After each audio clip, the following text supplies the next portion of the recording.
Hello प्यारे बच्चों, कैसे हैं आप लोग। होपफुली आप लोग अच्छे होंगे। आज मैं आप लोग को इंट्रोडक्शन कराती हूँ अलजेब्रा से, है ना। अर्थमेटिक तो आप पढ़ रहे हैं। अर्थमेटिक में क्या होता है, सारे जो आपके ऑपरेटर्स होते हैं, प्लस माइनस नंबर्स, है ना, ये सब रहते हैं। लेकिन अलजेब्रा क्या होती है, ये एक मैथमेटिक्स की ही ब्रांच है। ठीक, it is a branch of mathematics, arithmetic. ठीक, इसमें क्या होता है बेटा, अलजेब्रा में हम लेटर्स को यूज़ करते हैं, जैसे A B C and to Z. ठीक है ना, यहाँ तक इनको आप यूज़ करते हो। आप ऑपरेटर्स जैसे कि प्लस माइनस मल्टीप्लिकेशन डिवीज़न, इनको यूज़ करते हो। ठीक, और साथ ही साथ एंड नंबर्स भी, जैसे 1 to 100 कोई भी नंबर हो जाएगा, उसको आप यूज़ करते हैं। ठीक है ना, नंबर्स भी आपके यूज़ होते हैं। अब मैं आपको बताती हूँ कि पैटर्न, अगर कोई पैटर्न दिया हो तो वो भी आप अलजेब्रा से सॉल्व कर सकते हैं। ठीक है ना, जैसे कि मैं एक फिगर बनाती हूँ ट्राइंगल का। Just assume it is a made up of match stick. ठीक है, ये मैच स्टिक है, इससे बना हुआ एक ट्राइंगल है और ये सेकेंड ट्राइंगल है। Both are equivalent. ठीक, ये इस तरीके से मैस्टिक होती है ना, इस तरह से यही बना हुआ है। फाइन, एक और कोई ट्राइंगल ले लीजिए, इस तरीके से combination of 3 triangles, all are equilateral. Fine, ये है ना। ठीक, अब क्या देख रहे हैं, ये फर्स्ट फिगर है, ये सेकंड है, ये थर्ड है, ऐसे ही 4, 5, 6 बहुत सारी बन सकती हैं। फर्स्ट वाली फिगर में आप क्या देख रहे हैं, कितनी मैचस्टिक से मिलकर के एक ट्राइंगल बना है, वो है 3। ठीक है ना, और ये वाला देख रहे हैं तो 1 2 3 4 5 6 से बना है, ये 9 से बना है। ठीक है ना, तो एक पैटर्न आपको दिखाई दे रहा है। ठीक, क्या दिख रहा है कि नंबर ऑफ ट्राइंगल्स, अगर मैं यहाँ लिखूँ, इस तरह से कोई एक सीरीज़ बना दूँ आपके लिए कि यहाँ पर नंबर ऑफ ट्राइंगल्स हैं 1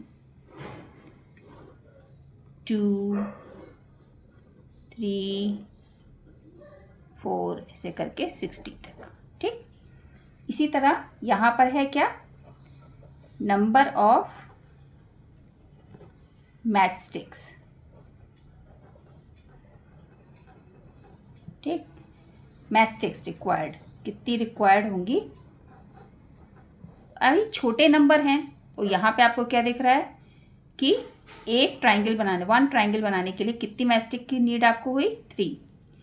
2 के लिए आपको हुई 6, 3 के लिए 9। ठीक, अब 4 के लिए निकालना होगा तो या तो फिगर बनाइए आप, वरना आप क्या देख रहे हैं कि हर एक नंबर जो है वो एकदम कंसेक्यूटिव मल्टीपल ऑफ 3 बनता चला जा रहा है ना। तो यानी कि नंबर ऑफ मैचस्टिक, अगर ये नंबर ऑफ मैचस्टिक आप y ले लो, इफ़ इट इज़ y, और number of triangles these are x, suppose it is x and number of matchsticks required is equal to y। यहाँ पे क्या फॉर्मूला बन रहा है, अगर आप एक ये फॉर्मूला बना लो, 3 × x, मतलब 3 में इस नंबर का मल्टीप्लाई कर दो। यहाँ पर ये जो है ना, नंबर ऑफ ट्राइंगल्स को अगर मल्टीप्लाई करते हैं, ये नंबर ऑफ ट्राइंगल है, नंबर ऑफ ट्राइंगल्स, और ये क्या है आपका, नंबर ऑफ मैचस्टिक्स रिक्वायर्ड। तो ये आपका एक फॉर्मूला बन गया। ठीक है ना, अगर मैं कहूँ 4 का पूछूँ तो आप क्या करेंगे बेटा, इस 3 में x की जगह पर आपने 1 रखा था तो आपने यहाँ की ये नंबर आ गई, x की जगह पर आप 2 रखेंगे तो 3 × 2 तो 6 आपका ये नंबर आ गया। ठीक है ना, इसी तरह 3 × 3 ये नंबर मल्टीप्लाई कर दिया तो आपको 9 आ गया। इसी तरह 3 इंटू 4 करेंगे तो आपको 12 आ जाएगा। अब सपोज़ मैं 60 का पूछूं आपसे, तो क्या करेंगे आप? 3 इंटू 60, ठीक, इस फॉर्मूले में रख देंगे तो आपको आ जाएगा 180। 180 मैचस्टिक्स आपको रिक्वायर्ड होंगी। तो क्या किया इस अलजेब्रा ने आपको कि ऑपरेशन करना आपका आसान कर दिया। आपको एक एक ट्राइंगल बैठ के कैलकुलेट नहीं करना पड़ रहा बेटा, है ना, कैलकुलेट नहीं करना पड़ा ट्राइंगल की मैचस्टिक्स को, है ना। इनफाइनाइट तक के किसी भी नंबर का मैं पूछूं कि उसमें कितनी मैचस्टिक की नीड होगी तो आप इस फॉर्मूले से निकाल लोगे, ठीक है ना। अगर कोई और आपको मैं पैटर्न बता दूं, सपोज़ ये आपका एक पैटर्न दूसरा है नंबर्स का कि 4, 7, 10, 13, है ना, इस तरीके से कोई पैटर्न है, तो आप मैं कहूँ कि ऐसा कुछ रीजनिंग बता दीजिए मुझे, पैटर्न इसका बताइए कि नेक्स्ट ऑल 4 नंबर्स मुझे पता चल जाएं, है ना। तो ऐसे कोई हम एक फॉर्मूला बना लें कि हमारा ये आ जाए। तो हम क्या देख रहे हैं बेटा कि जैसे फर्स्ट टर्म आपका यहाँ पे टर्म इज इक्वल टू क्या है? Number of term. If number of term is equal to n है सपोज, ठीक, नंबर ऑफ 10 टर्म को क्या लिया मैंने? n। तो मैं एक फॉर्मूला बना दूं कि 3 times into number of term plus 1, ठीक। तो क्या देख रहे हैं आप? अगर यहाँ पर 1 है ना, फर्स्ट टर्म है ये, तो 3 इंटू 1 प्लस 1, तो 3 प्लस 1 इट इज़ 4, ठीक है ना। अब अगर ये निकालना है मुझे तो कैसे? इसी फॉर्मूले से कैसे आएगा? 3 इंटू ये कौन सा टर्म है? First, second, third term plus 1, तो 9 प्लस 1 इट विल बिकम 10। देख रहे हैं ना आप लोग, कितना आसान हो गया। अगर मैं पूछूं आपसे 15th टर्म बताइए, ठीक है ना, तो आपको एक एक नंबर को कैलकुलेट नहीं करना पड़ेगा बेटा, आप सिंपली इस फॉर्मूले में रख देंगे क्या कि 3 इंटू टर्म कौन सा है बेटा? 15, ठीक है ना, ये प्लस 1, तो क्या हो जाएगा? 15 3 ज़ा 45 plus 1, so it will become 46। कितना आ गया? 46 आ गया, ठीक है ना। ये कैलकुलेशन। अब मैं इसी में पूछ लूँ आपसे 60th टर्म बताइए, तो क्या करेंगे आप? 3 इंटू 60th टर्म है ना, प्लस 1, 60 ज़ा 18, सो 180 plus 1 it will become 181। 60th term क्या आ जाएगा आपका? 181 आ जाएगा, ठीक है। नेक्स्ट, वेरिएबल्स क्या होते हैं और कांस्टेंट क्या होता है, ये देखिए। क्या है? The letters of English alphabets, suppose A, B, C and so on, ठीक, जो कि यूज़ हो रहे हैं, दीज आर कॉल्ड वेरिएबल्स, ठीक है ना। ये लेटर्स अगर आपके ABCD से लेकर Z तक कुछ भी कोई भी लेटर यूज़ हो रहा है तो ये क्या सिंबल होता है? इसको हम क्या कहते हैं? वेरिएबल्स, बदलते रहते हैं ये, ठीक है ना। वाइल कुछ चीज़ें कांस्टेंट होती हैं, नंबर्स, है ना। जैसे कि कोई नंबर होगा, क्या होता है? ये किसी साइन के साथ होता है ज़्यादातर तो, या नहीं भी होगा, ठीक है ना। तो क्या होगा? जैसे कि फिक्स्ड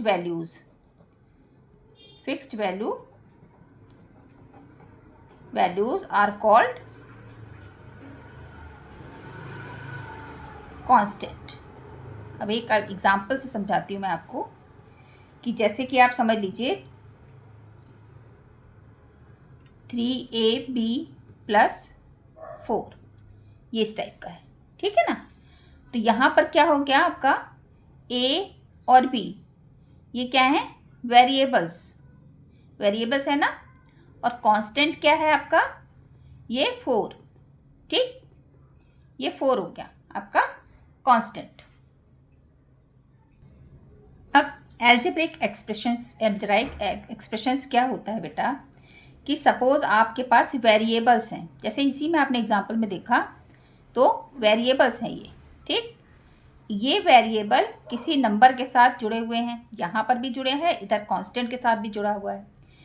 तो क्या हुआ, एल्जेब्रिक एक्सप्रेशन इन सब का कॉम्बिनेशन होता है जिसमें आपका वेरिएबल्स होंगे, ठीक, कांस्टेंट होंगे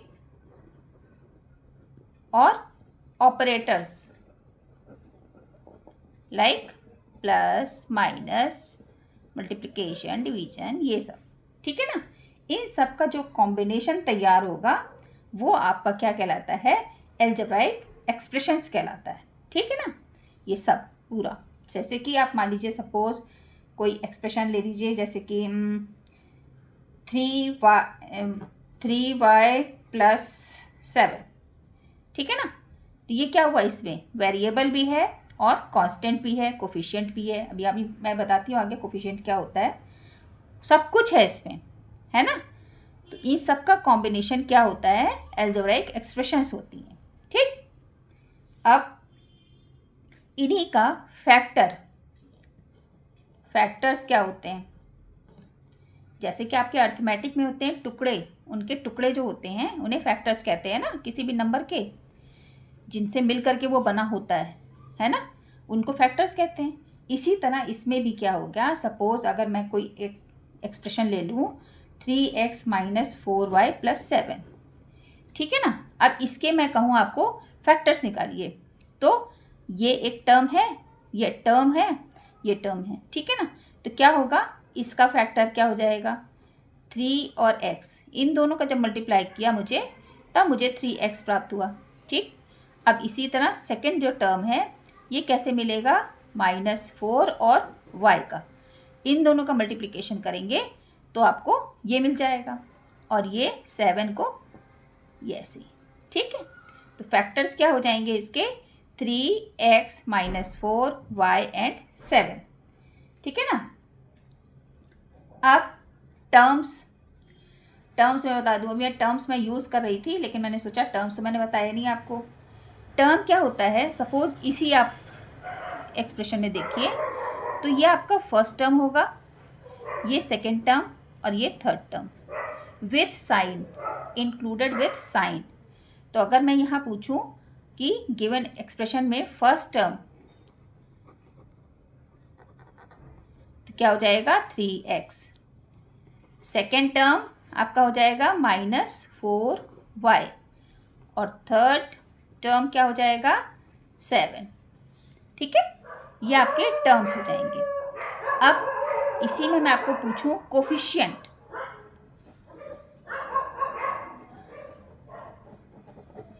कोफिशिएंट क्या होता है, ठीक है।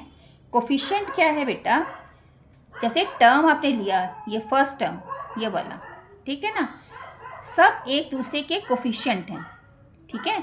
कोफिशिएंट ऑफ x के साथ में क्या जुड़ा हुआ है बेटा, वो है 3। Coefficient of 3 is equal to क्या हो जाएगा, दिस x, ये x, ठीक। और अगर सेकेंड टर्म में पूछूं मैं कोफिशिएंट ऑफ y, तो विद साइन आप क्या लेंगे, इस -4 को, ठीक है ना। और कोफिशिएंट ऑफ 4 अगर मैं पूछ लूँ इसमें तो क्या हो जाएगा -y, ठीक। -4 पूछ लूँ तो सिर्फ y, ठीक है ना। इस तरीके से अगर सपोज मैं पूछ लूँ कि ये आपके पास लिखा हुआ एक टर्म है, ठीक। अब आप मुझे बताइए कोफिशिएंट ऑफ x, ठीक। तो क्या हो जाएगा -12y, ठीक। ये कोफिशिएंट हो जाएंगे इसके। अब कोफिशिएंट ऑफ y में पूछ लूँ तो -12x हो जाएगा, ठीक है ना। Coefficient of 12 is equal to -xy। बात मेरी समझ में आ रही है आप लोग को बहुत अच्छे से, ठीक है। अब हम आपको आगे बताते हैं कि कैसे कैसे अगर हमें पता है और कुछ क्वेश्चन में बोला जा रहा है तो हम एक्सप्रेशन कैसे तैयार कर सकते हैं, ठीक है ना। जैसे कि सपोज आपको कोई क्वेश्चन मैं दे दूं कि आप इसका मुझे एक्सप्रेशन बताइए, क्या एक्सप्रेशन कैसे आप लिखोगे, ठीक है ना। जैसे कि मान लीजिए फर्स्ट है कोई कि 3 मोर देन अ नंबर, ठीक, 3 more than a number, let number is x। Suppose number क्या है, x है, ठीक है ना। तो क्या हो जाएगा, 3 more than a number it will become 3 plus x, ठीक है ना। इसको ये इस तरह से एक्सप्रेस करेंगे आप, फाइन। बी सपोज इस तरह से ले लीजिए कि जैसे 5 लेस देन अ नंबर, ठीक, नंबर अगेन x है, ठीक, उससे 5 लेस देन अ नंबर, नंबर से 5 लेस, तो x माइनस 5 हो गया। समझ में आ रहा है, आंसर क्या आया आपका, x माइनस 5। अब सपोज ले लीजिए आप 1 added to twice a number, ठीक है ना। ये 1 added to a twice of a number, number x है तो ट्वाइस कितना हो जाएगा 2x, एडेड है इसमें कितना 1, so this is your expression, fine. इसी तरह आप एक और कुछ ले लीजिए, जैसे कि 2/3 ऑफ अ नंबर, है ना, जैसे 2/3 ऑफ अ नंबर, है ना। तो नंबर x है तो 2/3 ऑफ x, ये हो जाएगा आपका एक्सप्रेशन, ठीक है ना। ये एक्सप्रेशन आपका बन गया, ठीक, सब इस तरह से कर लिया। और भी हम बना सकते हैं, जैसे कि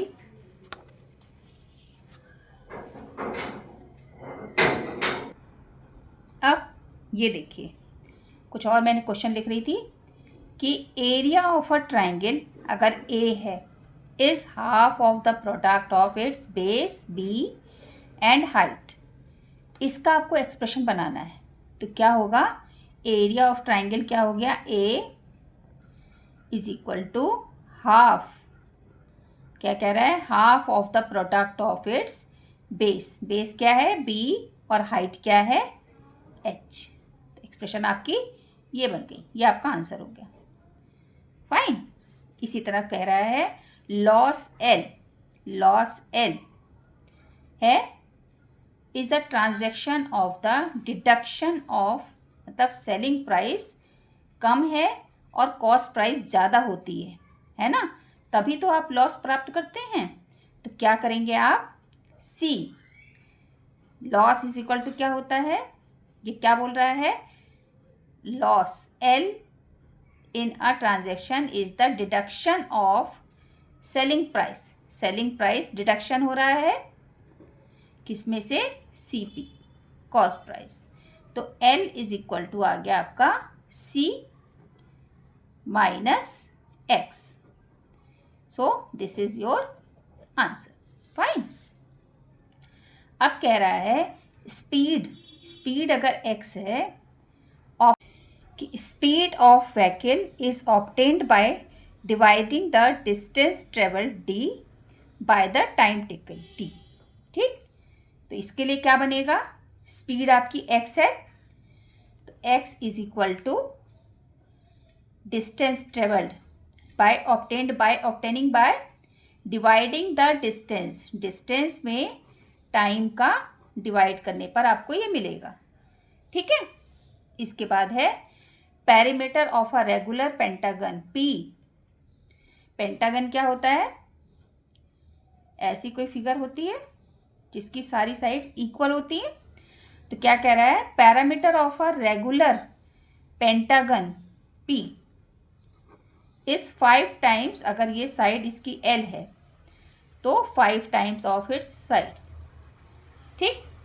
बेटा आपको मेरा वीडियो अच्छा लग रहा है तो इसको do like, share, subscribe my channel, press bell icon, ठीक है, फॉर मोर अपडेट्स एंड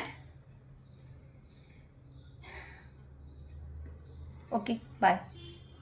फिर मिलते हैं हम लोग नेक्स्ट वीडियो में।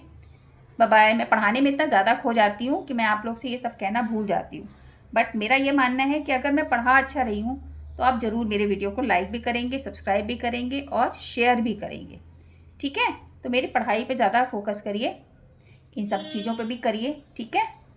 ओके, फिर मिलते हैं बेटा, बाय बाय।